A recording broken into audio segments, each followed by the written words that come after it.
नाही. मंडळीची अधिकार जर आम्ही अधिकार नाही समजून घेतला तर सैतान आमच्यावर डावपेच करणार, आम्हाला नाश करण्याचा प्रयत्न करणार. कारण आम्हाला बेसिक गोष्ट माहिती नाहीये. आम्ही कोणाचे लेकर आहोत? त्या देवपित्याची लेकर आहोत हे आम्ही विसरून जातो आणि सैतान आमच्यावर हमला करतो. आणि म्हणून एक विषय सांगतो, एक गोष्ट सांगतो आणि पुढे जाऊ आपण, की आम्ही विसरू नये की आम्ही देवाची लेकरं आहोत. तो आमचा देव आहे म्हणून त्याच्याकडे जाऊ नका प्रियानो. तो आमचा बाप आहे, तो आमचा पिता आहे. जरी स्वर्गात आहे, एक हाक मारतो तो स्वर्ग सोडून आमच्यामध्ये हजर राहतो. म्हणून पिता म्हणून त्याच्याकडे जा. 2-3 रविवारी आपण विषय शिकलो. आज आपण एकदम बेसिक गोष्ट म्हणून संडे स्कूल थांबवलं मी, की आजचा विषय आहे प्रार्थना. प्रियानो, देवाचं वचन म्हणतं की अज्ञानामुळे माझ्या लोकांचा नाश होत आहे. या बेसिक गोष्ट आपण काय शिकतोय?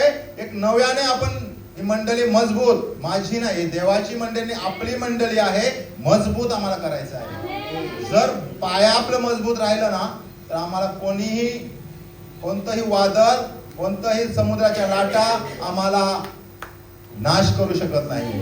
म्हणून पायाभूत गोष्टी आपण शिकून घेऊ. हालेलुया. आणि आजचा विषय तोच आहे प्रार्थना. प्रार्थना हा विश्वासणाऱ्याचा श्वास आहे. जर आम्ही प्रार्थना करत नाही तर तो श्वास कधी निघून जाईल समजणार नाही. म्हणजे तुम्ही मरणार असं नाही गोष्ट, परंतु तो श्वास निघून गेला, परमेश्वर तुमच्यामधून निघून जाईल, सैतान तुमच्यामध्ये काम करेल. हालेलुया. आणि देवाला धन्यवाद असो की आपली मंडळी तयार होत आहे ना. 3रा रविवार आहे आजचा. पास्टर शिंदे आपल्यामध्ये निश्चितच नाही आहे, परंतु देवाचं काम थांबत नाहीये. सैतानाच्या प्रत्येक डावपेचाला तोडवून आम्हाला पुढे जायचं आहे. आणि आम्ही पाहिलं आज रीडिंग एक व्यक्ती करत होतं, आराधना कोण करतंय, वाद्य कोण वाजवत आहे, मध्यस्थी लोक तयार होत आहे. हालेलुया. देवाचं काम देव थांबवू शकत नाही. प्रभू मध्ये नवीन लोक आज मध्यस्थीची प्रार्थना करत आहेत, परंतु काही जुने लोक अजूनही मागे आहेत. आम्हाला समजून घ्यायचं प्रार्थनेचं महत्व. हालेलुया. तर आपण समजूया थोडक्या वेळेमध्ये, अर्धा तास आहे आपल्याकडे. प्रार्थना. तर प्रार्थनाची सुरुवात कधी झाली? वचनातून आपण पाहणार आहोत. अनेक साक्ष परमेश्वराने या ठिकाणी घडवून आलेलं आहे. आणि विशेष करून प्रार्थना करणे खूप गरजेचं आहे. त्या साक्षीवरून आम्हाला कळतं की काहीच लोक प्रार्थना करतात. मी मागच्या काही महिन्यात पण म्हणलं होतं की आपल्या चर्चमध्ये 90% लोक प्रार्थना करत नाही. नावासहित मी सांगू शकतो. तुम्ही सांगा, तुम्हाला कसं माहिती? देव दाखवलं मला. तुम्ही समजू नका, मला माहित नाही का, परंतु आम्हाला प्रार्थना करावी लागेल. सुरुवात कशी झाली प्रार्थनेची आपण ऐकूया वचनामध्ये. म्हणून संडे स्कूल साठी पण छान अभ्यास आहे. उत्पत्ती याचा 4था अध्याय वचन 26. शेत याला मुलगा झाला. हा.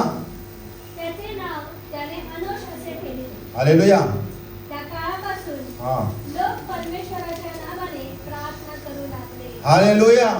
अनोश नावाच्या शेतच्या मुलाचा जन्म झाला आणि तेव्हापासून लोक देवाची, आमचा यहोवा परमेश्वराची प्रार्थना करू लागले. संडे स्कूल तुम्हाला विचारते टीचर, पहा त्याच्या आधी प्रार्थना करत होते का लोक? प्रार्थना करत नव्हते. मग तेव्हापासून अनोश नावाच्या या मुलाचा जन्म झाल्यापासून नव्याने जन्म झाल्यानंतर प्रार्थनेची काय गरज पडली त्यांना?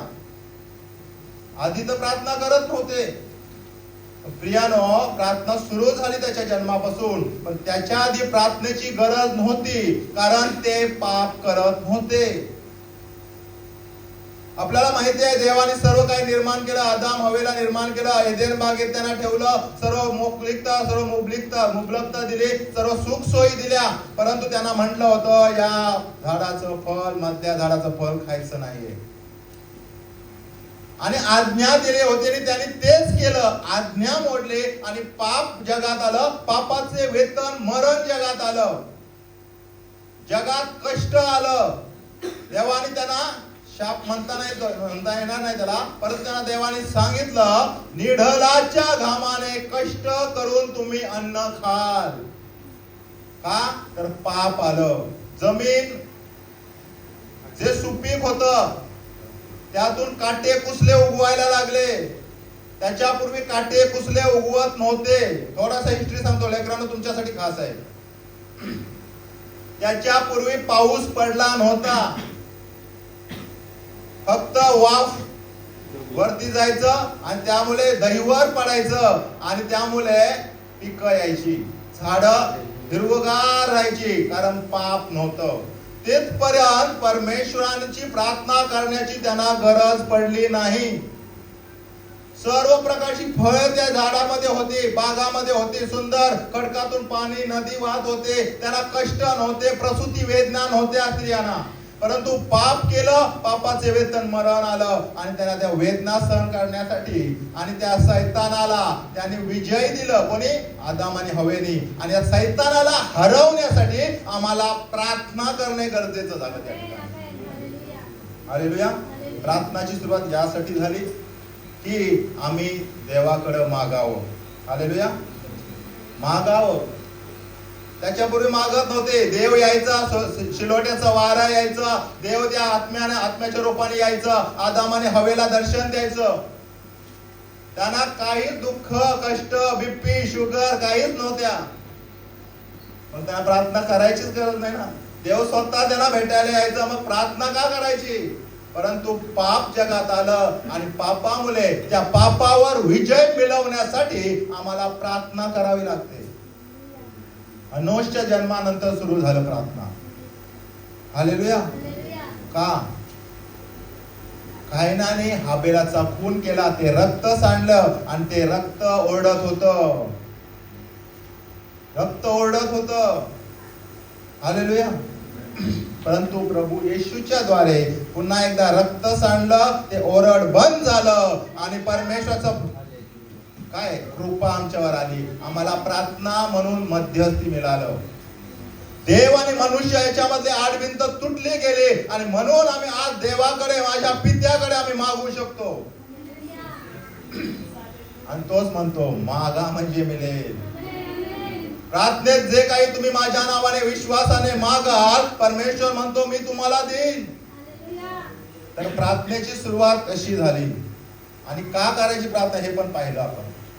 दुसरी गोष्ट, आम्ही प्रार्थना करतो पण बायबलशी संबंधित काही 3 स्टेप तुम्हाला सांगणार आहे.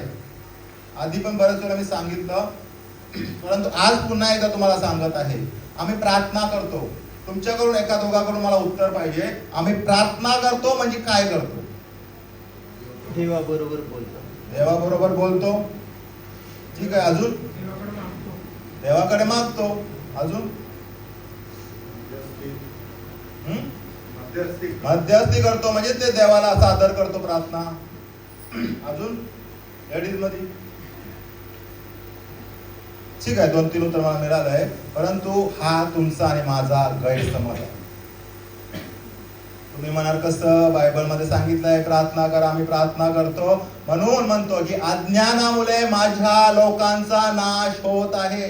आम्ही प्रार्थना करतो, फक्त मागतो आणि देव ते मान्य करत नाही. कारण देवाचं वचन म्हणते की नीतिमानाची प्रार्थना कार्य करण्यास प्रबल असते.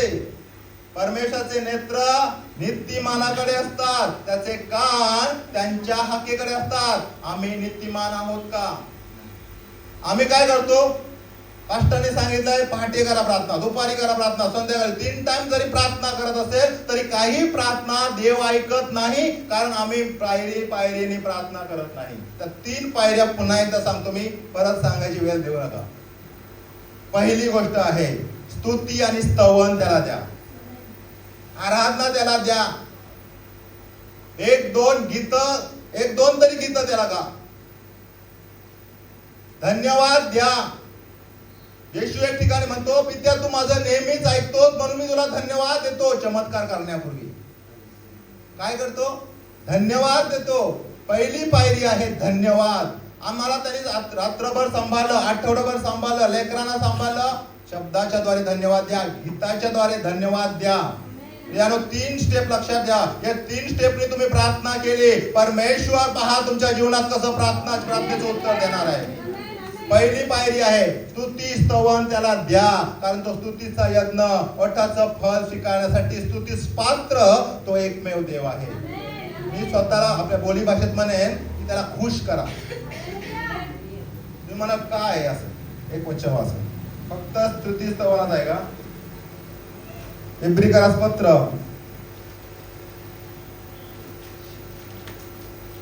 मला 13वा अध्याय 15 वचन वाचूया आपण. बरोबर आहे का बघायचा? इब्रिकरास पत्र 13वा अध्याय वचन 15.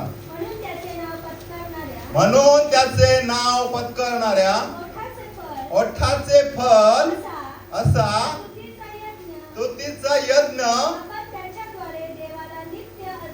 आपण याच्याद्वारे देवाला नित्य अर्पण करावा. हालेलुया. स्तुतीचा यज्ञ म्हणजे चर्च मध्ये आल्यामध्ये नंतर सुद्धा आपण स्तुती स्तवन का करतो? आपण नेहमीच सांगतो की काही लोक उशीर येतात, काही लोक लांबून आले, ठीक आहे, त्यांना नाही बोलत मी, परंतु जवळचे लोक पण आहेत स्तुती स्तवन संपल्यावर येतात. काही लोक म्हणतात स्तुती स्तवन झाल्यावर जाऊ वचनासाठी. वचन महत्वाचंच आहे, पण स्तुती स्तवन नाही का? स्तुती स्तवन करायचं आहे, देवाला धन्यवाद द्यायचा आहे, वाद्य वाजवणारे पण गीत गायचं आहे. ओठाचं फळ मी नाही म्हणत, वचन सांगते इथं, वाचलं ना वचन आपण. मी माझ्या मनचं काही सांगणार आहे आपल्याला.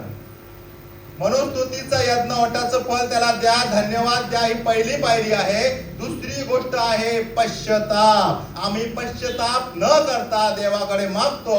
आम्ही पापी असतो त्यावेळेस, परंतु जो कोणी पाप कबूल करून सोडून देतो परमेश्वर त्याच्यावर दया करतो आणि मग आम्हाला तो नीतिमान गणले जातो. आम्ही बालेराव परिवारामध्ये गुरुवारी ऐकलं की नीतिमान कोण आहे? प्रभू येशूवरील विश्वासाच्या द्वारे आम्ही नीतिमान गणले जातो. जो पाप कबूल करून सोडून देतो, पश्चाताप करतो, नव्याने जीवन देतो देवाला, तो पश्चाताप करतो. दुसरी पायरी आहे पश्चाताप केलं पाहिजे. तुम्ही दिवसभरात, रात्रभरात, आठवडाभरात तुम्ही जर चुकलं असेल तर देवाला क्षमा मागायची आहे. अहो किती सोपं आहे आमच्यासाठी. कुठं तरी पायी किती 200-250 किलोमीटर जायची गरज नाही आम्हाला. फक्त म्हणायचं पित्या मी चुकलोय, त्या उदल्या पुत्राप्रमाणे म्हणायचं आहे, बापा मी तुझ्या विरुद्ध, स्वर्गाविरुद्ध पाप केलं आहे, मला क्षमा कर. अहो तो आलिंगन मारतो. तुम्ही एक पाऊल पुढे या, 99 पाऊल परमेश्वर आमचा बाप पुढे येईल, तुम्हाला आपल्या कवेत घेईल. हालेलुया. दुसरी गोष्ट पश्चाताप करायचा आहे. माहिती आहे योबाचं आपण वाईट गोष्ट शिकतो की वाईट नंतर चांगलंच झालं, त्याचा डबल मिळाला त्याला. पण एक गोष्ट योबाचं शिकायला मिळतं आपल्याला की तो सर्व लेकरांवर रक्त शिंपडायचा, बलिदान द्यायचा, पापांबद्दल क्षमा मागायचा. हालेलुया. तिसरी गोष्ट आहे विश्वासाने मागायचं आहे. परमेश्वर म्हणतो मोहरीच्या दाण्या एवढा तुमचा विश्वास असला तरी पर्वत उपटून समुद्रात फेकला जा तरी तो फेकला जाईल. म्हणून मागायचं तर विश्वासाने मागायचं आहे. समजलं 3 पायरी. पहिली गोष्ट स्तुती स्तवन द्यायचं आहे. तोडकी मोडकी काय असेल तुम्हाला जसं आवाज येईल तसं वाटेल नका करू. आवाज जसं येईल येऊ द्या. एखादं गीत गा, त्याच्यासाठी खुश करा, त्याला धन्यवाद द्या. अहो तुम्ही नाही, एक उदाहरण आहे, तुम्ही जगात काम करणारे लोक असतात, तुम्ही कामावरून ना किती टेन्शन मध्ये येऊ द्या आणि तुमचं लहान लेकरू आहे आणि काहीतरी तुम्हाला गीत गायला लागलं, तुम्हाला बॅडी करायला काहीतरी करता येतो बोबड्या ओठाने, तरी तुमचा टेन्शन निघून जातो का नाही? खुश करा द्या बापाला. दुसरी गोष्ट पश्चाताप नक्की करा प्रियानो. तिसरी गोष्ट विश्वास असं ठेवा. 10 कुष्ठरोगी देवाजवळ आले, येशू जवळ आले, कुष्ठरोग बरं व्हावं म्हणून, असा विश्वास ठेवायचा आम्हाला. कसं नव्हतं आले आणि येशू म्हणाला जा आणि याजकाला दाखवा. मग ते कुष्ठरोगी बरे झाले होते का त्या ठिकाणी? बरे झाले नव्हते. पण त्याने असा विश्वास ठेवला की येशूने सांगितलं ना आम्ही जाणार. ते फिरले तरी ते बरे झाले नव्हते. ते चालायला लागले, परत दाखवायला जायला लागले तरी ते बरे झाले नव्हते. परंतु जाता जाता ते मध्येच बरे झाले. देव म्हणतो असा विश्वासाची प्रार्थना करा. विश्वासाची प्रार्थना. आमचा विश्वास 100% नसणार प्रियानो, म्हणून तो देव म्हणतो मोहरीच्या दाण्या एवढा तुमचा जरी विश्वास असला ना तरी समुद्रात तो डोंगर, ते पर्वत, ते संकट, समस्या फेकला जाईल यावेळेस तुम्ही विश्वासाने प्रार्थना करणार. हालेलुया. प्रार्थनेची पायरी प्रियानो असेल तर लिहून ठेवा. ही 3 पायरी जर तुम्ही वापरलं याला प्रार्थना म्हणतात. फक्त देवाला मागणं म्हणजे प्रार्थना नाही. म्हणून आम्हाला ही बेसिक गोष्ट माहित नाही, म्हणून देवाचं वचन म्हणतं की अज्ञानामुळे माझ्या लोकांचा नाश होत आहे. काही प्रार्थना देव ऐकतोय, परंतु बरेचशा प्रार्थना ऐकत नाही कारण आम्ही या पायरी वापरत नाही आहे, या 3 गोष्टी वापरत नाही आहे. हालेलुया. ठीक आहे, अजून आपण पाहूया प्रार्थना करणे का करायची आहे, कारण ती आज्ञा आहे. पहिले थेसलोनिकस पत्र 5वा अध्याय वचन 17 वाचूया आपण. कारण प्रार्थना करणे ही आज्ञा आहे. 5वा अध्याय वचन 17. निरंतर प्रार्थना करा. एकच वचन आहे, एकच 5वा अध्याय 17 वचन. निरंतर प्रार्थना करा. प्रार्थना आम्ही कशी करतो?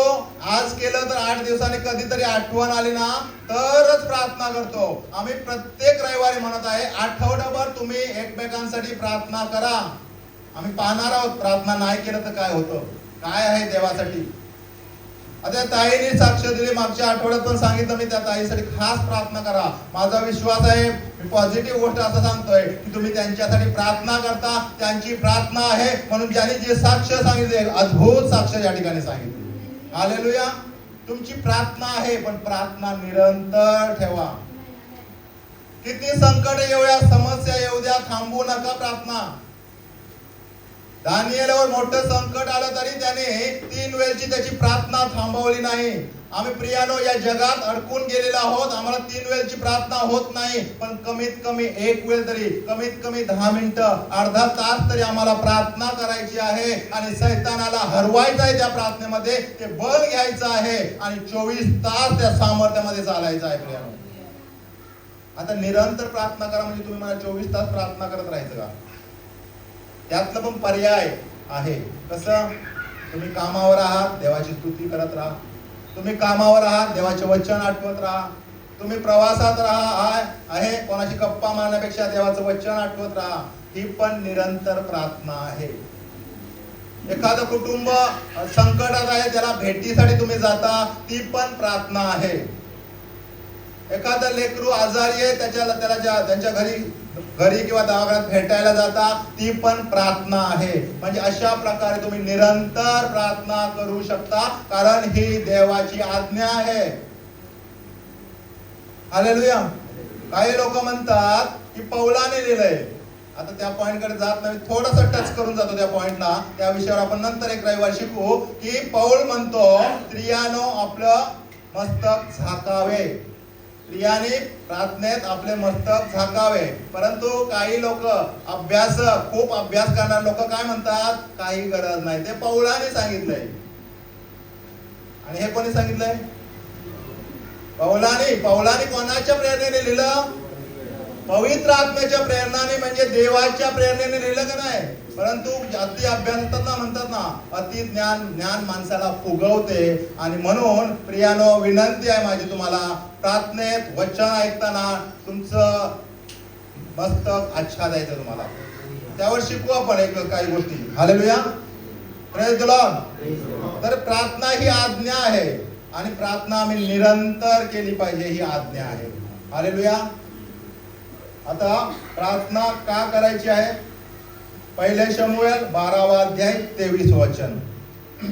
प्रार्थना नाही करणे काय आहे आपल्यासाठी? 1 शमूएल 12वा अध्याय वचन 23.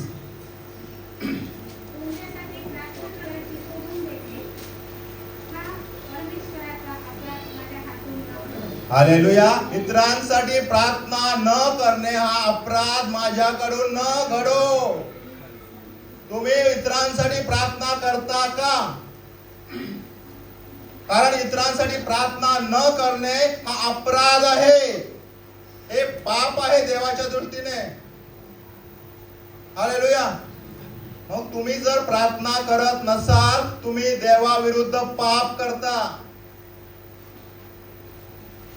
तुम्ही चोरी करत नाही, लबाडी करत नाही, कोणाला फसवत नाही, व्यभिचार करत नाही, ठीक आहे. पण जर तुम्ही प्रार्थना सुद्धा करत नसाल तर तुम्ही पाप करता. लेकरांनो, प्रार्थना जर करत नाही तुम्ही देवाविरुद्ध पाप करता. मी म्हणतो का? कोण म्हणतंय? देवाचे वचन 1 शमूएल 12 अध्याय 23 वचन. पुन्हा वाचा जोरात कोणतरी. तुम्हासाठी हा, प्रार्थना करावयाची, प्रार्थना करावयाची, सोडून देणे हा परमेश्वराचा अपराध, हा परमेश्वराचा अपराध माझ्या हातून न घडो. माझ्या हातून न घडो. म्हणून आम्हाला प्रार्थना करायची आहे, एकमेकांसाठी रदबदल्या करायची आहे. त्या 3 पायरी वापरून रदबदल्या करायची आहे. हालेलुया. पाहूया आपण अजून आता प्रार्थनेचे प्रकार पाहूया आपण. पहिली प्रार्थनेचा प्रकार आहे उपवास प्रार्थना. भरपूर प्रकार आहे, आपण फक्त 4-5 प्रकार पाहणार आहोत आणि शेवटची प्रार्थना करणार आहोत. उपवास प्रार्थना मत्तयाचा 17 अध्याय 21 वचन.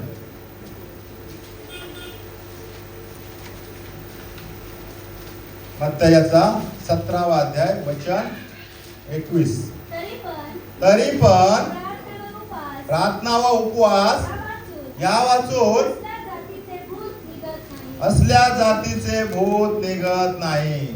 आणि आम्हाला गोष्ट माहिती आहे की भूतग्रस्त मुलगा आहे, त्याचे शिष्य म्हणजे येशूचे शिष्य खाली गावात आहे आणि त्या भूतग्रस्त मुलाला खूप त्रास देत आहे आणि त्याचे वडील म्हणतात याच्यातलं भूत तुम्ही काढा. काय? याच्यातलं भूत काढा. त्यांनी प्रयत्न केले, प्रार्थना केली, पण त्यांना ते काढता येईना. काय ऐकता तुम्ही चर्च? त्यांना ते काढता येईना. पण येशू वर प्रार्थनेसाठी गेला होता. कुठं? उपवास प्रार्थना करून परमेश्वर येशू स्वतः प्रकट करत आहे की काही जाती असतात उपवास आणि प्रार्थनेशिवाय निघत नाही. वर येशू डोंगरावर गेले आहे, शिष्य इथं मजा करतात खाली. प्रार्थना नाही, उपवास नाही, मग त्यांना ते भूत काढता येईना. पण येशू सामर्थ्य, अभिषेक, देव बापाचा आशीर्वाद, तो अभिषेक घेऊन खाली आला आणि त्या भूतग्रस्ताच्या समोर फक्त उभा राहिला. तो त्याला पिळून निघून गेला. का? आणि येशू पुढे जाऊन म्हणतो तरी पण काही जाती असतात त्या उपवास आणि प्रार्थनेशिवाय निघत नाही. हालेलुया.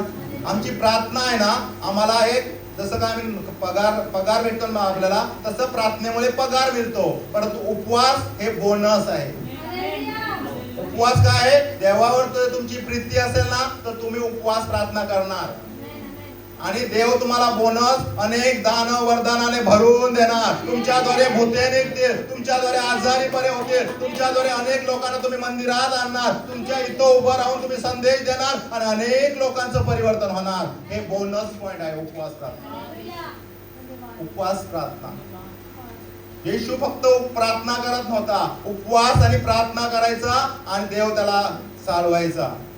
आमेन. आम्ही काय करतो? प्रार्थना करतो आणि आमचे छोटे छोटे आजार, काही प्रसंग असतील तर देव त्यातून आम्हाला बाहेर काढतो. पण देव काय, येशू काय म्हणतो त्या ठिकाणी? तरी पण काही जाती असतात त्या दानव वरदाने असलेल्या लोकांकडूनच ते घडतं. का? तर त्यांनी एक्स्ट्रा केलेलं असतं, काहीतरी उपवास केलेला असतं, देवाचं गौरव अधिक केलेलं असतं. देव त्यांना दान वरदान देतो आणि ते दान वरदानामुळे आपण म्हणतो ना, त्या पास्टरकडे नेलं ना त्यांच्याद्वारे भूत निघतं. परमेश्वर आम्हाला या मंडळीमध्ये असे अनेकांना दान देऊ शकतो, पण आम्हाला उपवास प्रार्थना करावी लागेल. काही प्रकारची बंधने असतात, कठीण बंधने असतात, त्यासाठी तुम्हाला उपवासच करावं लागेल. आमेन. मी तुम्हाला हे सहज सांगत नाही. मला आपल्याला ही मंडळी अशी मंडळी करायची तयार की प्रत्येकाला दान वरदानाने भरून जातील, प्रत्येक उपवास करतील आणि देव प्रत्येकाला दान वरदान देतील. 5 पत्री सेवा या मंडळीतून चालू होईल. हालेलुया. सहज म्हणून आपण ऐकत नाहीये. आम्हाला आमच्यातून कोणालाही देव निवडेल, आमेन. कोणत्याही बहिणीला निवडेल, कोणत्याही भावाला निवडेल, हालेलुया. माहित नाही, लहान लहान लेकरांना निवडेल.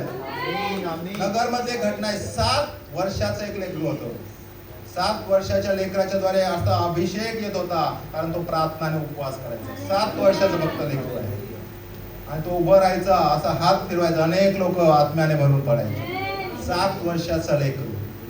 यानं म्हणून म्हणतो, लहान लेकरं तुम्ही सहज समजू नका, थोडक्यात स्वतःला कमी समजू नका. हालेलुया. देव दानवरदान देत असताना कोणताही पक्षपात करीत नाही. हालेलुया. आणि आपण पाहिलं उपवास आणि प्रार्थना. आमेन. दुसरी गोष्ट आहे अन्य भाषेतील प्रार्थना. पहिले करीत याचा 14वा अध्याय वचन 2.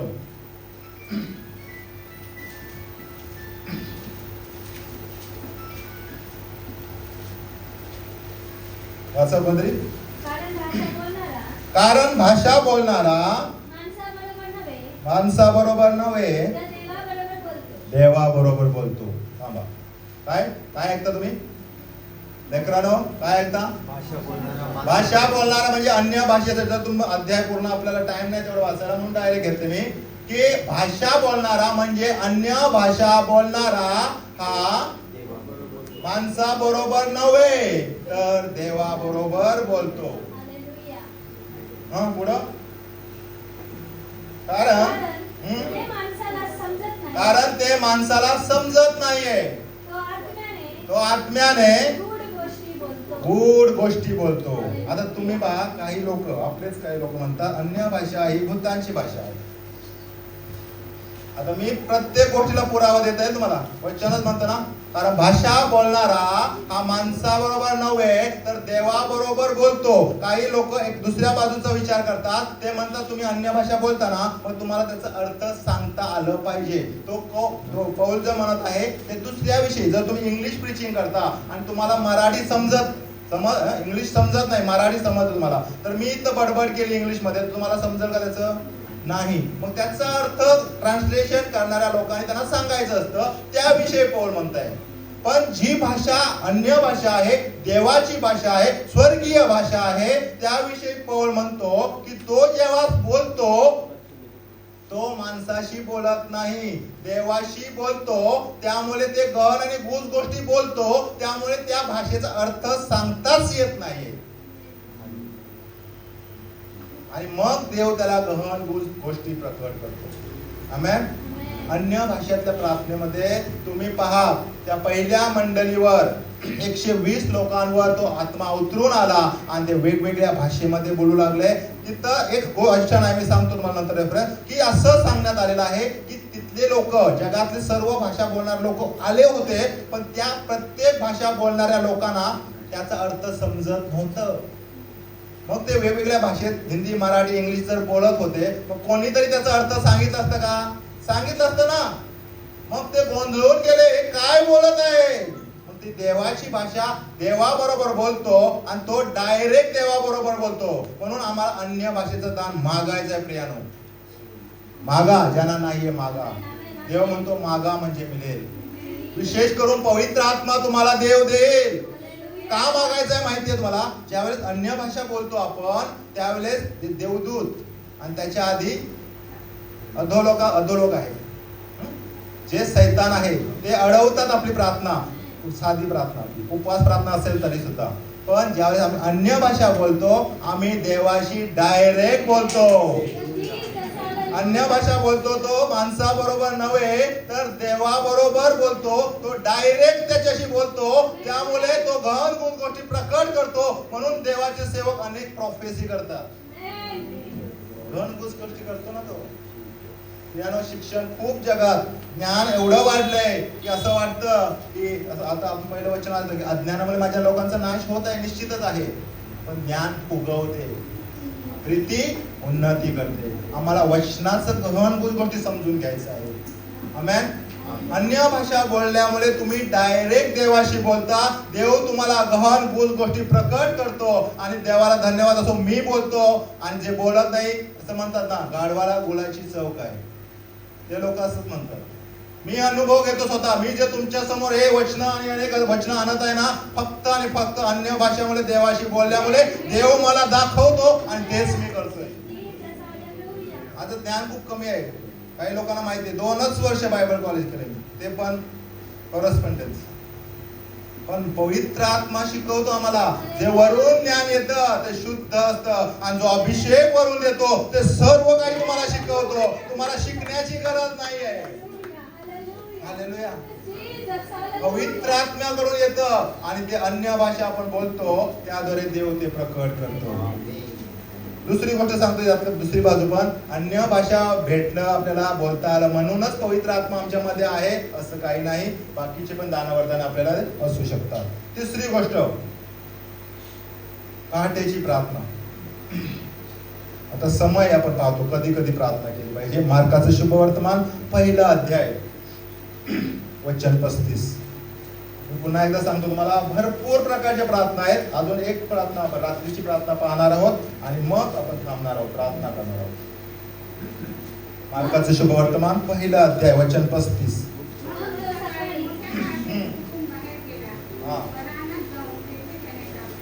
कोण? मग तो म्हणजे कोण? येशू. तो भल्या पहाटे सुटला आणि जाऊन त्याने देवाची प्रार्थना तिथे केली. दिवसभर त्याला सेवा करायची होती. दिवसभर त्याला अभिषेकाने भरून अनेक लंगड्यांना बरं करायचं होतं, अनेक अंध्यांना दृष्टी द्यायची होती, अनेक कुष्ठरोगी बरं करायचं होतं. म्हणून तो भल्या पहाटे उठायचा, देवाच्या सामर्थ्यामध्ये सानिध्यामध्ये जायचा, अभिषेक भरून पावून या ठिकाणी यायचा आणि मग तो चमत्कार करायचा. आमेन. तो बोलायचा ना अधिकारवाणीने बोलायचा.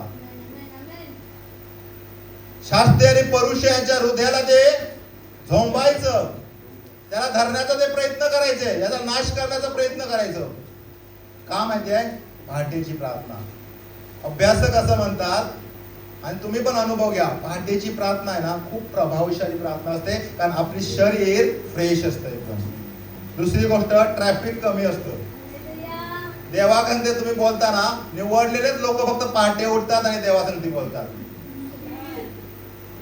आम्ही गावाला जात होतो, आम्ही 10-11 वाजता निघायचो, आम्हाला 8 तास लागायचे. एक दिवस आम्ही पहाटे 5 ला निघालो, फक्त 5.5 तासात गावाला पोहोचलो. का? ट्रॅफिक कमी, गाड्यात नाही. असं आहे प्रार्थना, पहाटेची प्रार्थना. लोक झोपलेले असतात.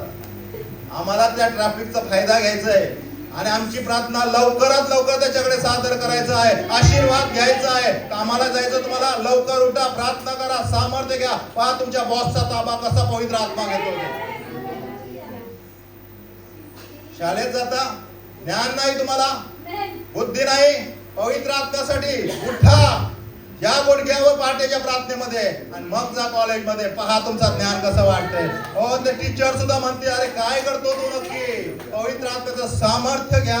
प्रार्थनेमध्ये सामर्थ्य आहे, पहाटेच्या प्रार्थनेमध्ये सुद्धा अधिक सामर्थ्य आहे.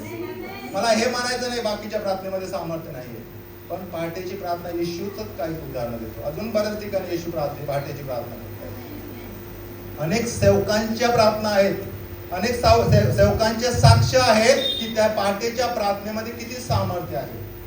आम्हाला अनुभव घ्यायचा आहे. जसं आम्ही उपवासाची प्रार्थना पाहिली, त्याप्रमाणे पहाटेची प्रार्थना पाहिली. अजून एक प्रकार पाहू, रात्रीची प्रार्थना. वाचूया आपण लुकाचं शुभवर्तमान 6 अध्याय वचन 12.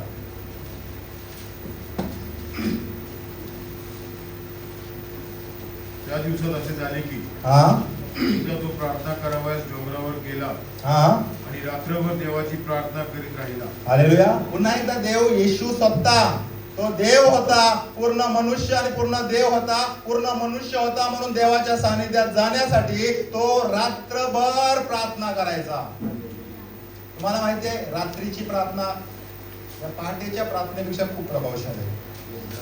रात्रीचे लोक झोपतात, कुठे साधे सुद्धा आपल्यासारखे लोक झोपतात, पण या रात्रीच्या प्रसंगी साधारण 11 ते 3 या वेळेमध्ये सर्व प्रकारच्या वाईट कर्म करतात लोक. माहितीये 11 ते 3 मध्ये करणी करतात, 11 ते 3 मध्ये एकमेकांवर करणी करतात.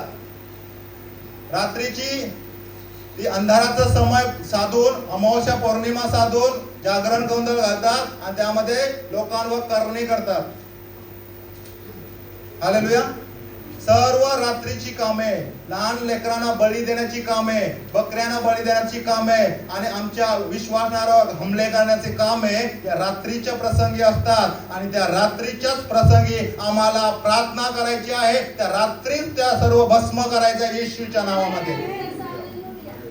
आणि म्हणून तो देव म्हणतो इस्रायलावर चेटूक चालत नाही. याकोबावर कोणतंही तंत्र मंत्र चालणार नाही, पण आम्हाला प्रार्थना करावी लागेल. सुरुवातीला आम्ही पाहिलं प्रार्थना का करायची आम्हाला, ते आमच्यावर चालू शकतं जर आम्ही प्रार्थना केली नाही. दिवसा पहाटेची प्रार्थना आहे, परंतु रात्रीची प्रार्थना का करायची आहे, त्या रात्रीच्या समय चालणारे सर्व वाईट कामं रात्रीच आम्हाला जाळून भस्म करायचे देवाच्या पवित्र अग्नीने. आमेन. रात्रीची प्रार्थना. अनेक चर्चेसचे पण साक्ष आहेत, अनेक सेवकांचे साक्ष आहेत की त्यांचे चर्च वाढत नव्हतं, चर्च मध्ये लोक येत नव्हतं. सैतानाचं डावपेच त्याच्या भोवती होतं. पण ज्यावेळेस चर्चच्या काहीच लोक होती, त्यांनी प्रार्थना केली, नाईट प्रेयर सुरू केली. 1-2 महिन्यातच परमेश्वराचं सामर्थ्य झालं. ते चर्च आज हजारो आणि लाखो लोकांनी भरले गेले आहे. सैतान अडवतो काही लोकांना, जाऊ देत नाहीये. आणि म्हणून आम्ही प्रार्थना करतो की चारही दिशेला आम्ही आज्ञा करतो, येशू तुझ्या नावाने सोड द्या ना, येऊ दे आपल्या मंडळीमध्ये. हालेलुया. Praise the Lord. अजून एक वाचूया आपण वचन, म्हणजे तुम्हाला समजेल अजून स्पष्ट. मत्तयाचा 13वा अध्याय 24 ते 26 आपण वाचूया.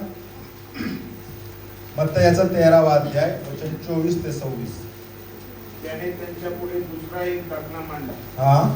कोणा एका मनुष्याने आपल्या शेतात चांगले बी पेरले, हा. त्याच्यासाठी स्वर्गाचे राज्य आहे. हा. बरोबर. 13वा अध्याय 24 ते 26. हा. पण ते रात्रीच्या प्रसंगी त्याने पेरलं ना. लोक झोपेत असताना हा. त्याचा वैरी येऊन गावामध्ये निधन पेरून गेला. आमेन. पण जेव्हा पाला फुटला हा. व दाणे आले तेव्हा निधनही दिसले. Praise the Lord. बस काय सांगतो वचन, लोक झोपेत असताना. आता काय केलं शेतकऱ्यांनी, बी नांगरलं, जमीन नांगरलं, सुपीक जमीन केलं आणि बी पेरलं. कधी? दिवसा. पण इथं वचन काय म्हणतं बघा, लोक झोपेत असताना त्याचा वैरी येऊन निंदन पेरून गेला. हालेलुया. आम्ही काय करतो, चांगल्या गोष्टी करतो, चांगल्या गोष्टी घरात आणतो, लेकरांना चांगलं शिकवतो आणि आम्ही चांगलं झोप घेतो. पण चोर वैरी कधी येतो? रात्रीच्या प्रसंगी. त्यांनी चांगलं गहू पेरलं होतं आणि रात्री येऊन कधी त्यांनी पेरणी केली? निंदनाची. हालेलुया. सैतानाचं काम आहे निंदन पेरणं. आम्ही जोपर्यंत चर्च मध्ये आहे चांगलं पेरतो, तुम्ही जगात गेल्यानंतर सैतान तुमच्यात निंदन पेरेल, रात्रीच्या प्रसंगी पेरेल. म्हणजे कधी? इथं आल्यावर तुम्ही उजेडत आहात, म्हणजे हे उजेड नाही. येशू म्हणतो मी जगाचा प्रकाश आहे, त्या प्रकाशामध्ये तुम्ही आहात. परंतु जगात गेल्यानंतर तो प्रकाश सोबत घेऊन जा. अंधार करू देऊ नका जगाला.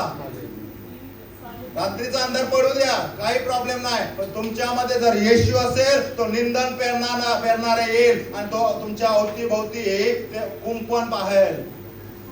हालेलुया. सैतान काय म्हणतो? योग तुझ्यावर एवढी प्रीती का करतो? कारण त्याच्या भोवती तू कुंपण ठेवलेला आहे. होय, आमच्या भोवती कुंपण असू द्या. रात्रीच्या प्रसंगी तो सैतान येतो, आमचा शत्रू वैरी सैतान आहे, तो येतो आणि निंदन पेरतो. त्याला पेरू देऊ नका. त्यासाठी आम्हाला रात्री जागृत असावं लागेल. मी म्हणाल आता रात्रभर झोपायचंच नाही का? रोज जागायचं का वॉचमॅन सारखं? नाही प्रियानो. कमीत कमी महिन्यातून 1 दिवस तरी आपण नाईट प्रार्थना सुरू करू. खूप अनुभव आहे. 1 दिवस तरी करायचा आहे. आणि मी तो म्हणतोय अमावस्या पौर्णिमेच्या दिवशी करायचं. हालेलुया. त्या सैतानाला असं झटका मारायचं परत या ठिकाणी यायला नाही पाहिजे. आमेन. येऊ दे रात्री, आम्ही पण जातो रात्री, बघू कसं तुझं काम होतं. प्रियानो, मला हे बेसिक गोष्ट का सांगायचं आहे, का मला समजून घ्यायचं आहे की आम्ही त्या गोष्टी आम्हाला माहित नाहीये. पाहिला मी गेल्या रविवारी की सैतान कोण आहे? एक तृतीयांश पडलेला तो आहे. तो काम करी त्याचं भरपूर आहे, आमचे काम करी कमी पडलेले आहे. पण त्यांना बांधण्याचा अधिकार मंडळीला दिलाय का नाही? आणि तो म्हणतो की या मंडळीवर, या खडकावर मी मंडळी रचेन आणि त्या समोर, म्हणजे कोणासमोर? मंडळीच्या द्वारासमोर अधोलोकाच्या द्वाराचं काही एक चालणार नाही. म्हणून मंडळी तुम्हाला म्हणत आहे, प्रार्थना प्रार्थना, उपवास प्रार्थना, सपाटेची प्रार्थना, रात्रीची प्रार्थना सुरू करा. महिला मंडळ अजूनही प्रार्थना सुरू झाली नाही तुमची. युथ कधी सुरू होणार? अहो निमित्ताने या प्रार्थना करा. ती प्रार्थना झाली तुमची. प्रार्थना गरजेचं आहे. आम्हाला ही मंडळी मजबूत करायची आहे, त्यासाठी प्रार्थना प्रार्थना आणि प्रार्थना करायची. हालेलुया. संडे स्कूलची लेकरं प्रार्थना करायची आहे. आमेन. आणि अशा प्रकारे आपण पाहिलं वेगवेगळ्या प्रकारची प्रार्थना. अजून भरपूर प्रकारच्या प्रार्थना आहे. 12 वाजून गेलेला आहे, परंतु परमेश्वराची स्तुती असो. या ठिकाणी आपण समर्पित करणार आहोत. शेवटी समर्पण का करतो आपण? जे वचन तुम्ही ऐकलेले आहे प्रियानं, का समर्पित करतो? शेवटच्या गीतामध्ये मजा वाटते म्हणून, खूप भरून जातो आपण म्हणून. त्या वचनाचं तुम्ही मनन करा. मनन करायचं आहे, वचन स्वीकारायचं आहे आणि गीत गात असताना समर्पित व्हायचं आहे आणि त्याप्रमाणे प्रार्थनेचे योद्धे आम्हाला बनायचं आहे. हालेलुया. अनेक प्रार्थनेचे प्रकार आहेत. रडून प्रार्थना आहे, पश्चातापाची प्रार्थना आहे, अनेक अशा गोष्टी आहेत. परंतु आज आपण इथं थांबूया आणि एकच विषय समजून वायल पुढे येते त्याद्वारे आपण देवाचं गौरव करूया. आपण यावेळेस पौल आणि सिला त्याचं उदाहरण पाहणार आहोत. वचन नाही काढणार आपण, मी बोलतो ऐका तुम्ही. आपण समर्पित होऊया. हालेलुया. या आपण वायल पुढे येतील. आपण सर्वजण प्रार्थना करूया. ज्यांना शक्य आहे गुडघ्यावर या. शक्य आहे शब्द